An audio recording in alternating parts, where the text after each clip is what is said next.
Hello dear students, मैं अभिषेक भारद्वाज आप सभी का स्वागत करता हूं अपने यूट्यूब चैनल पर। सेकंड चैप्टर के बारे में अपन बात कर रहे हैं, जहां आज जो अपना टॉपिक है वो है भ्रूण परिवर्धन। लास्ट जो पिछले वीडियो में अपन ने पढ़ा था वो एंडोस्पर्म यानी कि भ्रूण पोष, उसके परिवर्धन की प्रक्रिया और उसके प्रकार, जिसमें अपन ने 3 टाइप्स पढ़े थे, न्यूक्लियर, सेलुलर और हेलोबियल, यानी कि केंद्रकीय, कोशिकीय और हेलोबियल प्रकार का। एंडोस्पर्म का जो मूल कार्य है, यानी कि अगर भ्रूणपोष का कार्य आपसे पूछा जाए तो आपको जो लिखना है या याद रखना है वो ये है कि ये विकासशील भ्रूण को पोषण प्रदान करता है। पोषण प्रदान करना। रीज़न कि यहाँ ये जो आप नर और मादा युग्मक के संलयन के फलस्वरूप या संयुग्मन के फलस्वरूप जो स्ट्रक्चर देख रहे हैं, युग्मनज जो बना है द्विगुणित, इसमें तरह तरह के विभाजन होंगे।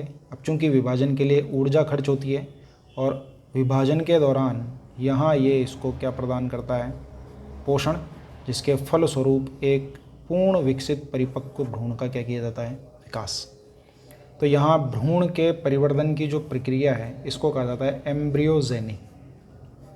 एम्ब्रियोजेनी यानी कि भ्रूण परिवर्धन। तो जो भ्रूण परिवर्धन की घटना है उसको यदि अपन देखें तो डायग्राम की हेल्प से कुछ इस प्रकार अपन इसको समझ सकते हैं। तो ये आपके सामने चित्र है जिसको आप ध्यान से देखें।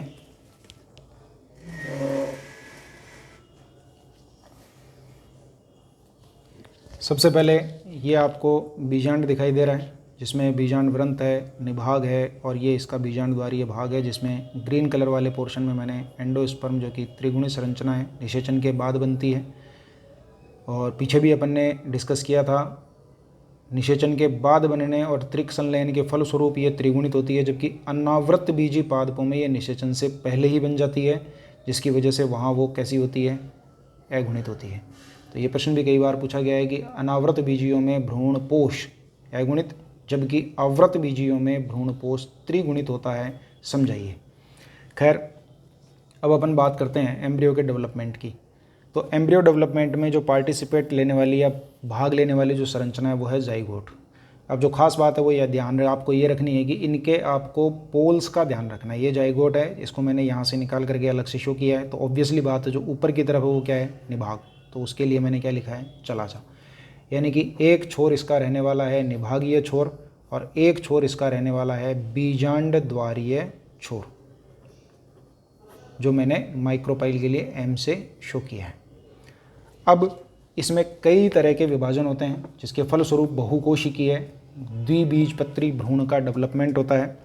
इसके बारे में एक चीज़ और अपन यहाँ डिस्कस कर लेते हैं।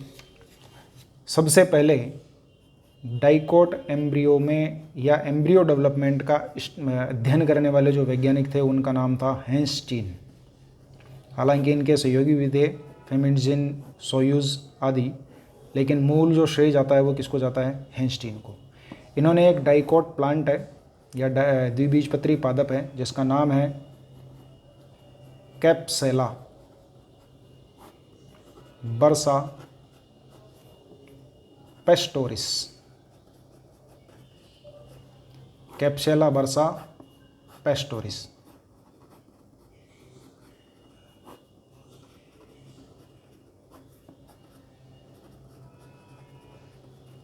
ये इसका बॉटनिकल नेम है। इसमें इन्होंने द्विबीजपत्री भ्रूण के परिवर्तन की घटना का सबसे पहले अध्ययन किया था। उसी को बेस मान करके या प्रारूपिक भ्रूणीय परिवर्धन को बेस मान करके जो अपन पढ़ रहे हैं वो यही है, जिसमें आपने देखा अभी तक कि एक सिरा इसका निभागीय, एक सिरा इसका बीजांड द्वारीय है। यहाँ सबसे पहले अनुप्रस्थ विभाजन होता है। कौन सा विभाजन होता है, अनुप्रस्थ, ट्रांसवर्स डिवीजन, जिसको आप शॉर्ट में लिख सकते हैं टीडी। अब एक कोशिका निभागीय छोर की तरफ बनती है, एक कोशिका बीजांड द्वारीय छोर की तरफ बनती है। जो निभागीय छोर की तरफ यानी कि ऊपर की ओर बनती है उसे कहा जाता है शीर्षस्थ कोशिका। या आप इसे लिख सकते हैं एपिकल सेल या टर्मिनल सेल भी आप इसको कह सकते हैं। जो नीचे की तरफ बनती है माइक्रोपाइलर एंड की तरफ, वो आपकी कहलाती है आधारीय, या जिसे आप लिख सकते हैं बेसल सेल यानी कि आधारीय कोशिका। अब दूसरी जो मेन इम्पॉर्टेंट चीज़ है वो आपको याद रखनी, वो ये है कि शीर्षस्थ कोशिका में तरह तरह के कई विभाजन होंगे आगे, जिससे मूल भ्रूण की संरचना का निर्माण होगा। लेकिन आधारीय कोशिका जो है, बेसल जो कुछ सेल है जो माइक्रोपाइलर एंड की तरफ बनती है, इसमें केवल और केवल यानी कि आधारीय कोशिका में केवल और साथ ही साथ लगातार 5-6 अनुप्रस्थ विभाजन होते हैं। कौन से विभाजन होते हैं? अनुप्रस्थ विभाजन, यही टीडी लिख देता हूँ मैं यहाँ पर ताकि आपको याद रहे। अनुप्रस्थ विभाजन। अब लगातार अनुप्रस्थ विभाजन होंगे तो आपने देखा कि एक हुआ तो ऊपर नीचे 2 कोशिकाएं बनी। अब नीचे वाली कोशिका में लगातार विभाजन होंगे तो लगभग 7 से 10 कोशिकीय लंबी एक संरचना बनती है। ये जो आपके सामने ये दिखाई दे रही है पूरी की पूरी, इसे आप कह सकते हैं सस्पेंसर, या जिसे आप कह सकते हो निलंबक। दूसरी इसकी खास बात कि ये जो निलंबक है, इसकी अंतिम कोशिका तुलनात्मक फूल करके मोटी हो जाती है, जिसे कहा जाता है चूष्कांगीय कोशिका यानी कि होस्टोरियल सेल। होस्टोरियल सेल जो भोज्य, जो भ्रूणपोष रहेगा इसके चारों तरफ, उसमें से भोज्य पदार्थों को अवशोषित करने का और भ्रूण विकासशील जो भ्रूण है उसको अवेलेबल कराने का क्या करती है? ये कार्य करती है। दूसरा इसका मूल काम क्या है कि जैसे यहाँ आपने देखा कि नीचे जब सस्पेंसर बनेगा तो जैसे अपन गाड़ी पंचर होने पे जैक लगाते हैं तो वो ऊपर की ओर उठती है, तो उसी तरह से इसके नीचे लगातार सेल्स बनेंगी। तो जो भ्रूण है, मेन जो भ्रूण की स्ट्रक्चर है जो अपन आगे पढ़ेंगे, वो धीरे धीरे ऊपर उठेगी। ऊपर उठेगी मतलब किसमें? एंडोस्पर्म में धंस जाएगी, ताकि इसको आसानी से यहाँ की जो सेल्स हैं उनसे आसानी से क्या मिल सके? भोजन मिल सके। तो यहाँ और ऊपर वाली, ऐसा नहीं है कि पहले इसमें डिवीजन होता है, ऊपर वाली सेल जो शीर्षस्थ कोशिका है उसमें और आधारीय कोशिका जो उसमें, इनमें पैरेलल यानी कि एक दूसरे के लगातार, जो इधर भी विभाजन होते हैं उधर भी विभाजन होते हैं, लेकिन अंतिम जो स्ट्रक्चर है वो कुछ इस तरह से बनती है। तो इसको मैंने यहाँ पर समझाने के तौर पर आपको पहले ही बना करके दिखा दिया है। तो आधारीय कोशिका में लगातार अनुप्रस्थ विभाजनों के फलस्वरूप लगभग 7, 8, 9, 10 कोशिकीय लंबी एक स्ट्रक्चर बनती है जिसे निलंबक या सस्पेंसर कहते हैं। और इसकी आधारीय जो बड़ी फूल करके आकार बड़ी लेने वाली जो सेल है वो चूष्कांगीय कोशिका कहलाती है, जो भोज्य पदार्थों का अवशोषण करने का कार्य करती है। अब अपन बात करते हैं ऊपर वाली जो एपिकल सेल है उसमें। ये तो हो गई आधारीय कोशिका। अब जो शीर्षस्थ कोशिका है उसमें 2, और वो भी कैसे? एक दूसरे के 90 डिग्री पर विभाजन होते हैं। कौन से? परिणतिक। परिणतिक यानी कि पेरिक्लाइनल डिवीजन, अलग से मैं लिख देता हूं, परिणतिक। 2 विभाजन और एक दूसरे के 90 डिग्री के एंगल पर। अब एक ऑब्वियसली बात है, किसी एक चीज़ में अगर एक विभाजन होता है, जैसे मान लो ये है, इसमें एक विभाजन हुआ तो 2 बनी, 2 विभाजन हुए तो कितनी बनी? 4। तो यहाँ एक दूसरे के 90 डिग्री पे 2 परिणतिक विभाजन होते हैं, जिसके फलस्वरूप 4 कोशिकीय, ये जो आपके सामने हैं, ये 4 कोशिकीय प्राक भ्रूण यानी कि 4 सेल्ड प्रोएम्ब्रियो निर्मित होता है। अब आप कहोगे कि ये तो 2 ही हैं, ये 2 नहीं है, 4 हैं, 2 इसके पीछे हैं। इसको आप ऐसे समझ सकते हो कि जैसे ये आलू है मेरे पास, अभी आपको ये आलू इस तरह से दिखाई दे रहा है, ठीक है, समझ गए बात को? ये इस तरह से दिखाई दे रहा है। अब आप ऐसे समझो कि पहला विभाजन हुआ कुछ इस तरह से, जो आपको दिखाई दे रहा है, ये इस तरह से। तो कितनी कोशिकाएं बन गई, एक और एक, दो। अब इसके बाद दूसरा विभाजन हुआ इसके समकोण पर, कुछ इस तरह से।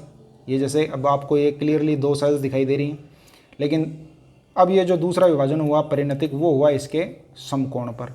तो अभी आपको जब आप ऊपर से देखते हैं तब आपको ये इस तरह से 4 कोशिकाएं आसानी से देखने को मिल सकती हैं, जैसा कि आपको दिखाई दे रहा है। लेकिन अभी जो कंडीशन है आपके सामने वो ये है कि आपको केवल और केवल कितनी सेल्स दिखाई दे रही हैं, 2, जबकि पीछे की तरफ भी कितनी है, 2।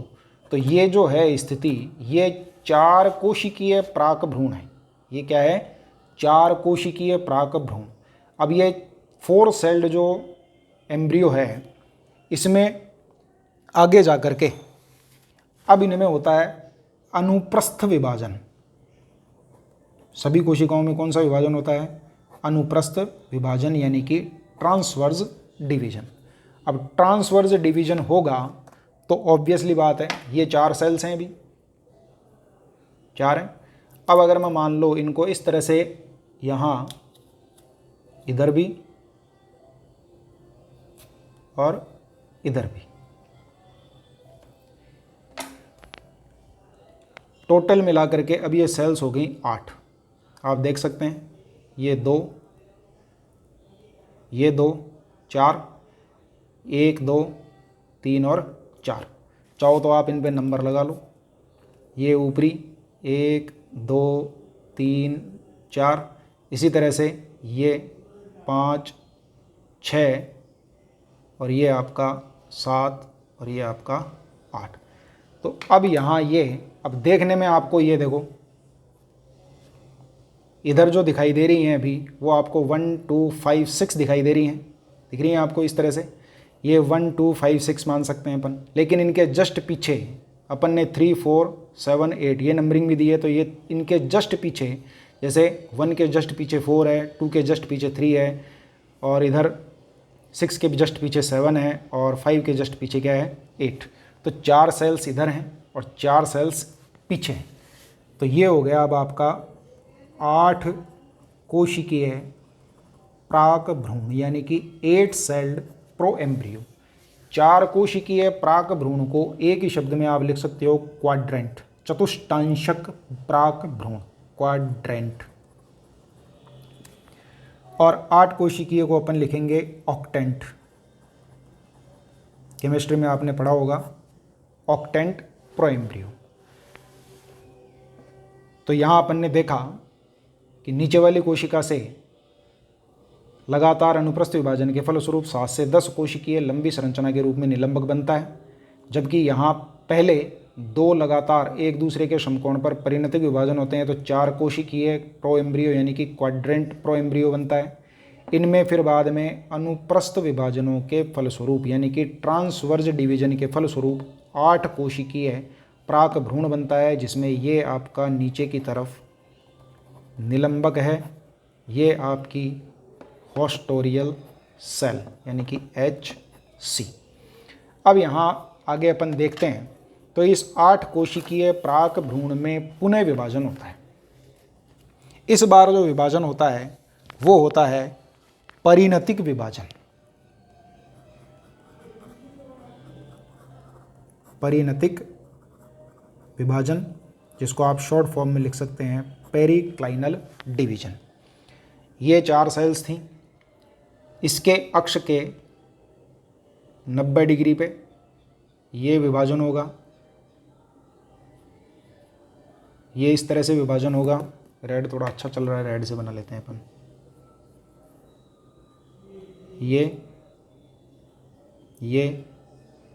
ये और ये बीच में थोड़ी सी लाइन खींच देता हूँ मैं इस तरह से, ताकि आपको क्लियरली समझ में आ जाए। ये हो गया, ये हो गया, ये हो गया। अब आप इसको देख सकते हैं कि यहाँ आपको जो सामने से जो स्ट्रक्चर दिखाई दे रही है वो कुछ इस तरह की दिखाई दे रही है।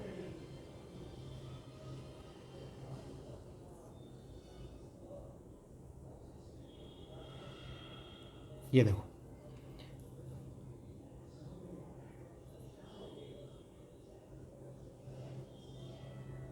ये 4 सेल्स, और इसी तरह से इसमें जो ये जो पहले 1 नंबर थी अब इस 1 नंबर से 1 बन गया, 1 डैश मान लेते हैं। इधर अपन ने 2 लिखा था तो ये 2 डैश मान लेते हैं।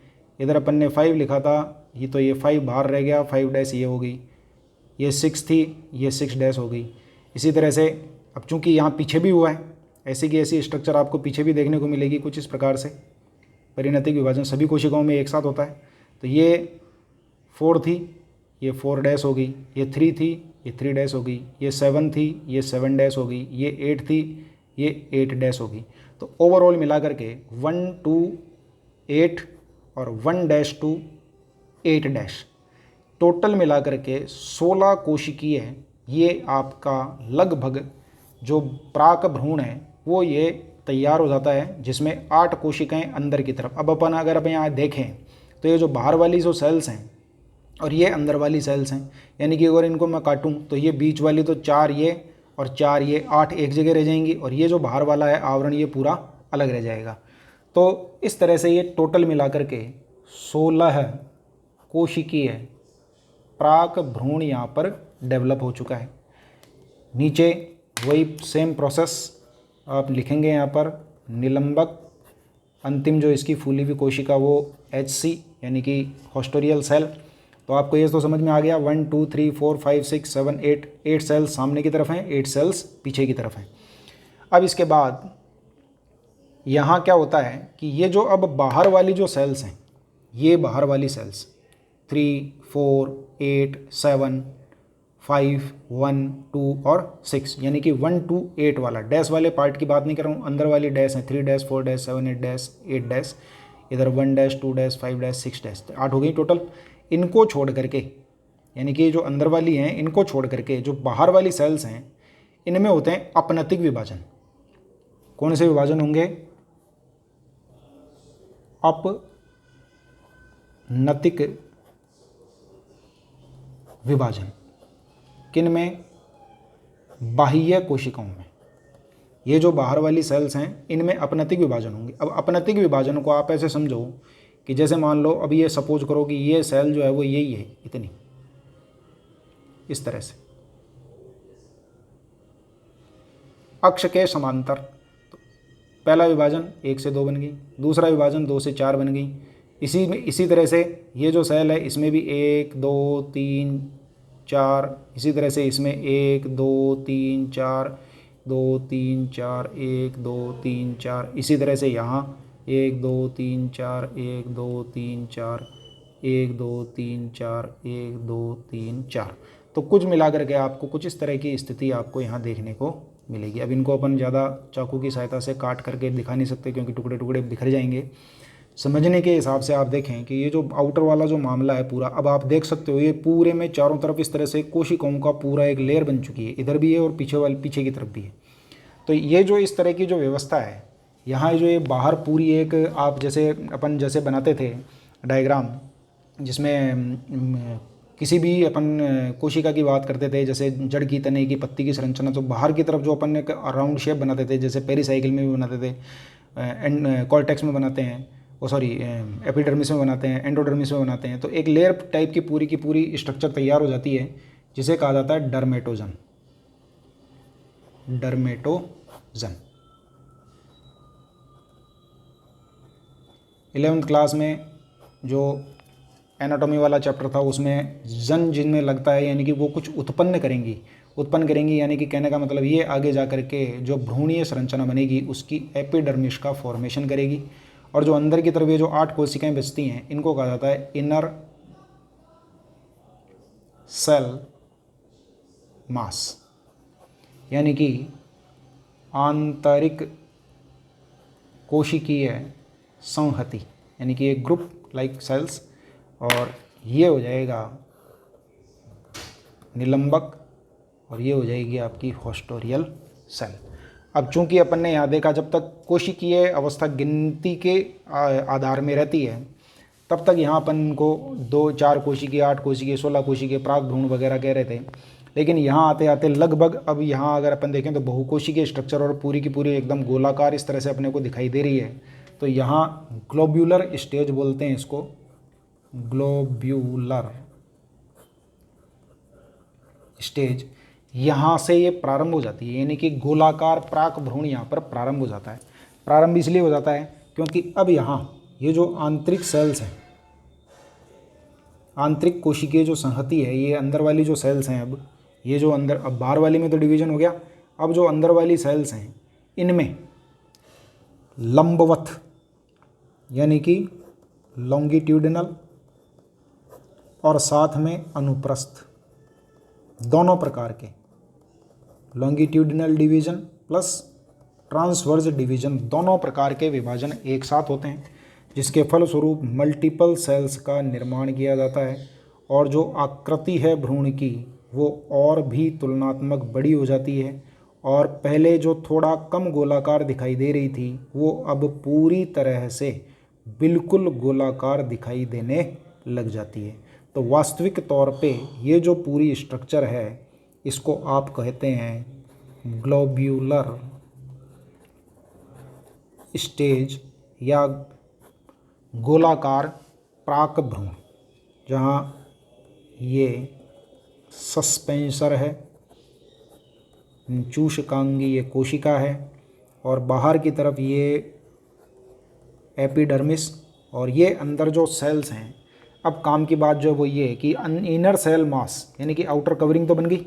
आउटर कवरिंग बनने के बाद पीछे अपन पढ़ते हैं कि बेसिकली 3 प्रकार के ऊतक तंत्र अपन ने पढ़े थे, अधिचर्मीय ऊतक तंत्र, और दूसरा पढ़ा था अपन ने भरण ऊतक तंत्र, और तीसरा पढ़ा था संवहन ऊतक तंत्र।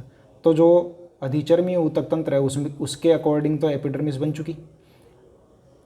भरण ऊतक तंत्र में जो मुख्य पार्ट है वो क्या होता है, कॉर्टेक्स, और जो संवहन ऊतक तंत्र है उसमें मुख्य पार्ट क्या होता है, रंभ, जिसमें जाइलम और फ्लोएम आदि ये दोनों संवहन ऊतक आ जाते हैं।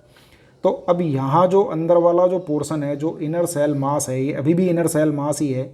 इसकी आउटर वाली जो सेल्स हैं वो किसका निर्माण कर देंगी, कॉर्टेक्स का, और जो सेंट्रल पार्ट है वो यहाँ पर निर्माण करेगी किसका, रंभ यानी कि स्टील वाले पार्ट का। पेरिब्लम कॉर्टेक्स का बनाती है और प्लीरोम स्टील का बनाती है। ये थोड़ा सा आपको इतना याद करने की आवश्यकता नहीं है, लेकिन मैंने जानकारी के लिए बता दिया। ये ग्लोब्यूलर स्टेज। इसी दौरान एक खास घटना और घटित होती है, वो ये कि यहाँ आप देखेंगे कि ये निलंबक की पहली कोशिका है एक प्रकार से, और ये निलंबक की अंतिम कोशिका है। तो अंतिम कोशिका को तो हमने कहा चूषकांगीय कोशिका। इस कोशिका को जो बिल्कुल ग्लोब्यूलर जो वो एम्ब्रियो है, प्रो एम्ब्रियो है, उसके बिल्कुल जो सट करके जो कोशिका उपस्थित होती है, इसको हाइपोफाइसियल सेल या हाइपोफाइसिस कहा जाता है। हिंदी में इसको कहते हैं अधोस्फीतिका,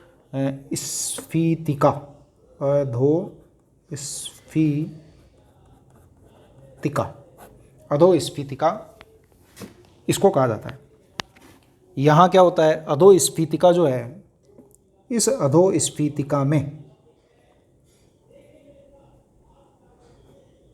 लॉन्गिट्यूडिनल डिवीजन और साथ ही साथ, एक मिनट ये दोबारा देखिए आप, ग्लोब्यूलर स्टेज का जो एम्ब्रियो है, प्रो एम्ब्रियो है, इसके जस्ट टच होने वाली जो ये होगी इसकी पहली कोशिका और ये होगी इसकी लास्ट सेल। लास्ट को तो अपन ने चूषकांगीय का, और जो प्रथम कोशिका है उसको अपन कहते हैं हाइपोफाइसिस, और इसे कहा जाता है अधोस्फीतिका। अधोस्फीतिका में लंबवत, जैसा कि अभी यहाँ हुआ है, लॉन्गिट्यूडिनल डिवीजन, और अनुप्रस्थ यानी कि ट्रांसवर्स डिवीजन होते हैं। अब यहाँ जो इम्पोर्टेंट जो बात है वो आपको याद रखने की वो ये है कि इन विभाजनों के फलस्वरूप भ्रूण के इम्पोर्टेंट पार्ट रेडिकल यानी कि किसका निर्माण होता है, मूलांकुर का। याद रखने की बात यह है कि इसका निर्माण तब उसी समय होता है जब ये कंप्लीट ग्लोब्यूलर स्टेज में पहुंच जाता है। ग्लोब्यूलर स्टेज यानी कि गोलाकार प्राक भ्रूण की अवस्था में ये पहुंच जाता है। फिर बाद में इसी की ही कुछ कोशिकाएं विभाजन करके रूट कैप यानी कि मूल गोप का निर्माण भी करती हैं, और कुछ पार्ट इसका कॉर्टेक्स वाला भी बनाती हैं। तो मेन जो बात है वो ये है कि निलंबक की प्रथम कोशिका जो प्रो एम्ब्रियो वाले पार्ट से डेवलप सट करके व्यवस्थित रहती है, इसमें लंबवत और अनुप्रस्थ विभाजनों के फलस्वरूप ये देखो आपको मैंने यहाँ दिखा दिया है अलग से कुछ कोशिकाएं छोटे आकार की बना करके, ये एक प्रकार से यहाँ पर क्या डेवलप हो चुका है, इसका रेडिकल।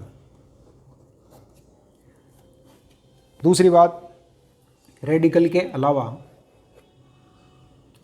अलावा भ्रूण में प्रांकुर, बीजपत्र, बीजपत्रोपरिक और बीजपत्राधार, ये सब संरचनाएं भी होती हैं। तो इनका निर्माण कैसे हुआ, तो अपन ने अभी आलू में जब शुरुआत में अपन ने देखा था, तो जब ये 8 कोशिकीय अवस्था थी, जैसे कि अभी भी 8 कोशिकीय है वैसे तो, अभी तो जैसे ये थी जिसमें अपने को 4 सामने दिखाई दे रही थी और 4 पीछे की तरफ थी। तो बेसिकली ऊपर वाली 4 1 2 3 और ये 4, इन ऊपर वाली 4 कोशिकाओं से आगे डिवीजन के द्वारा प्रांकुर, बीजपत्र, बीजपत्राधार और बीजपत्रोपरिक, ये तो बनते हैं ऊपर वाले इन 4 कोशिकाओं से, 1 2 3 4। और जो नीचे वाली 4 हैं, इनसे आपका तैयार होता है हाइपोकोटाइल। अब ये हाइपोकोटाइल क्या है, एपिकोटाइल क्या है, प्लूम्यूल, कोटिलिडन्स, ये आगे अपन बात करेंगे डेवलपमेंट के अंतर्गत। तो जो नेक्स्ट डायग्राम है वो कुछ इस प्रकार का है।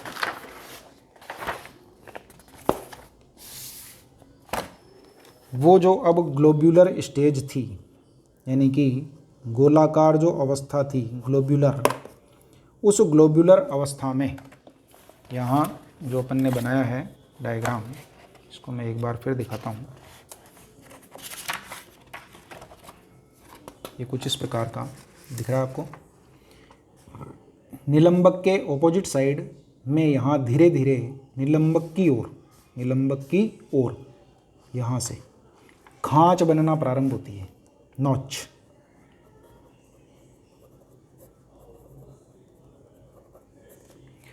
परिणाम स्वरूप कुछ इस प्रकार की आकृति आप लोग खूब बनाते हो कॉपी में, उम्र है, इसमें कोई बुराई वाली बात नहीं है, एज है आपकी, बनाना भी चाहिए।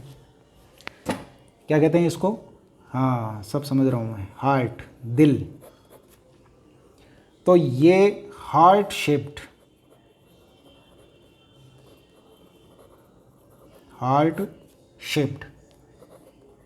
प्रो एम्ब्रियो की कंडीशन आ जाती है, जिसमें एपिडर्मिस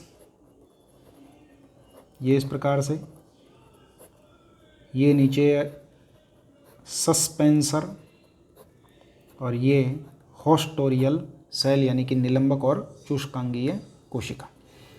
इन कोशिकाओं में लगातार विभाजन होते रहते हैं, इनकी संख्या बढ़ती रहती है और इधर ये खांच और भी गहरी होती जाती है, और भी कैसी हो जाती है, गहरी यानी कि डीप। परिणाम स्वरूप जो ऊपर वाला ये प्रो एम्ब्रियो पहले ग्लोब्यूलर था, फिर हार्ट शेप में कन्वर्ट हुआ। अब ये जो स्थिति है, ये जो ऐसी जो स्ट्रक्चर है, ये आपकी बीच में थोड़ा सा कम खांच, यहाँ तक मान लो तो कुछ इस प्रकार की भी अपने को देखने को मिलती है, इस तरह से बीच में। इसे टॉर्पिडो स्ट्रक्चर भी बोलते हैं या टॉर्पिडो स्टेज भी कहते हैं, लेकिन इतना ज़्यादा एक्स्ट्रा अपने को याद नहीं करना है। ये इस तरह से खांच और बन जाती है, यानी कि इसको अपन कह सकते हैं कि जो प्रो एम्ब्रियो वाला पार्ट है उसको लगभग 2 भागों में बांट देती है। नीचे पूरा सस्पेंसर है, ये आपका होस्टोरियल सेल है। अब यहाँ आप ध्यान देंगे तो बेसिकली जो मैं बताना चाह रहा हूँ वो ये है कि ये जो 2 खांच के दोनों ओर ये जो पार्ट बन चुके हैं, ये दोनों ही कहलाते हैं बीजपत्र। क्या कहलाते हैं, बीजपत्र। अब बीजपत्रों के खांच वाला जो हिस्सा है, यहाँ अपन एक काल्पनिक रेखा खींच लेते हैं कुछ इस प्रकार से। तो सपोज कीजिए इस काल्पनिक रेखा को मैं यहाँ बना देता हूँ अलग से, लाइक दिस। इस काल्पनिक रेखा पर ही बीजपत्र जुड़ते हैं। तो कुछ इस प्रकार से, जैसे कि चने के बीज में आपने देखा होगा चित्र में, किताब में अपने दिया हुआ है डायग्राम। तो इनका जो जॉइंटिंग पॉइंट है, यानी कि जुड़ने का जो स्थान है, उसके ठीक नीचे यानी कि आधारीय भाग पर जो संरचना स्थित होती है वो कहलाती है बीज पत्राधार। क्या कहलाती है? बीज पत्राधार, जिसे आप कह सकते हैं हाइपोकोटाइल। और इसके ठीक ऊपर की तरफ यहाँ ये कहलाती है बीज पत्रोपरिक, जिसे आप लिख सकते हैं एपीकोटाइल। और यहीं पर स्थित होता है प्लूम्यूल, यानी कि जिसे आप लिख सकते हैं प्रांकुर। तो बीज पत्राधार के ठीक ऊपर की तरफ यहाँ से तो निकलता है मूलांकुर, और बीज पत्रोपरिक के ठीक नीचे की तरफ यहाँ से निकलता है प्रांकुर। तो ये जो काल्पनिक रेखा है, जिसे अपन कह सकते हैं भ्रूणीय अक्ष, इसे अपन क्या लिख सकते हैं? भ्रूणीय अक्ष। वीडियो में रह गया है, दोबारा बता देता हूँ मैं। काल्पनिक रेखा, ये इसको अपन ने नाम दिया भ्रूणीय अक्ष। भ्रूणीय अक्ष पर बीज पत्र ये जुड़ते हैं कुछ इस प्रकार से। तो जुड़ने वाला जो स्थान है, यानी कि इनका जॉइंट पॉइंट, इसके ठीक ऊपर वाला पोर्शन बीज पत्रोपरिक, ठीक नीचे वाला पोर्शन जहाँ जुड़े हुए हैं उसके ठीक नीचे वाला पोर्शन बीज पत्राधार। तो बीज पत्रोपरिक के तो नीचे और बीज पत्राधार के ऊपर क्या स्थित होते हैं? प्रांकुर और मूलांकुर। तो यहाँ ये एपिकोटाइल, ये हाइपोकोटाइल, ये प्लूम्यूल, ये रेडिकल, और भ्रूणीय अक्ष के दोनों ओर ये पार्श्व में जो आपको दिखाई दे रहे हैं, ये हो गए बीज पत्र। तो चूंकि यहाँ बीज पत्रों की संख्या कितनी है? 2, तो इससे बनने वाला ऐसा जो बीज होगा वो क्या कहलाएगा? द्विबीजपत्री बीज। और ये जिन पादपों में इस प्रकार की घटना देखने को मिलेगी वो पादप भी क्या कहलाएंगे? द्विबीजपत्री पादप। तो याद रखने की जो मेन बात है वो ये, एक और बता देता हूँ आपको, कि यहाँ द्विबीजपत्री पादपों में जो भ्रूण होता है उसमें बीजपत्र भ्रूणीय अक्ष के दोनों ओर पार्श्व में व्यवस्थित होते हैं। किसमें? डाइकोट में। जबकि यदि अपन बात करें मोनोकोट की, हालांकि आगे अपन एक बीजपत्री भ्रूण की संरचना का अध्ययन करेंगे, उसमें यहाँ बीजपत्र जो है वो शीर्ष पर स्थित होता है, यानी कि पार्श्व में नहीं होता है, और इसे कहा जाता है स्कूटेलम। क्या कहते हैं? स्कूटेलम। अब इसके बाद ये कंप्लीट होने के बाद ये जो बीजपत्र हैं ये तुलनात्मक थोड़े से टिल्ट हो जाते हैं, यानी कि मुड़ जाते हैं।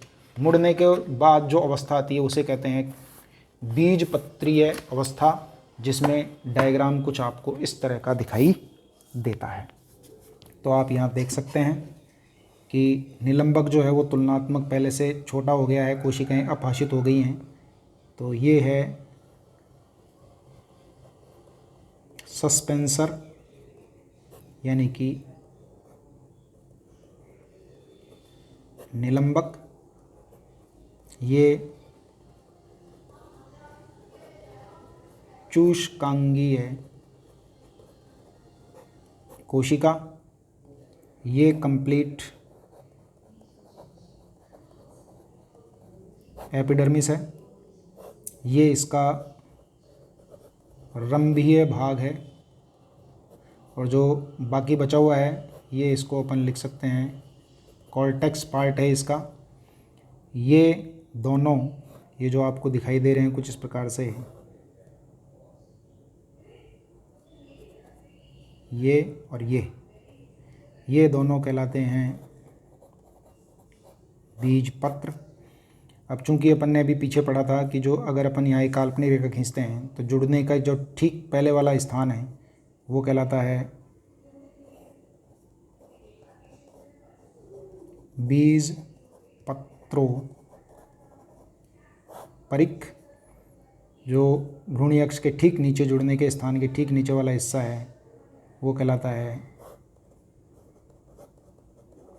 बीजपत्राधार, यहाँ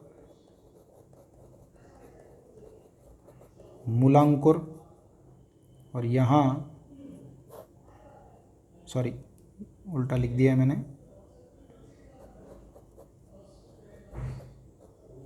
प्रांकुर, और इधर है मूलांकुर, रेडिकल, और ये है आपका प्ल्यूम्यूल यानी कि प्रांकुर। ये जो स्ट्रक्चर है पूरी, ये है एक कंप्लीट डाइकॉट एम्ब्रियो, जिसमें बीज पत्र जो हैं वो थोड़े से मुड़ जाते हैं, और ये इस प्रकार, चाहें तो आप अपन इस प्रकार से डायग्राम को और भी शो कर सकते हैं। बीजांड में कुछ इसकी व्यवस्था जो है वो कुछ इस प्रकार आपको दिखाई देगी।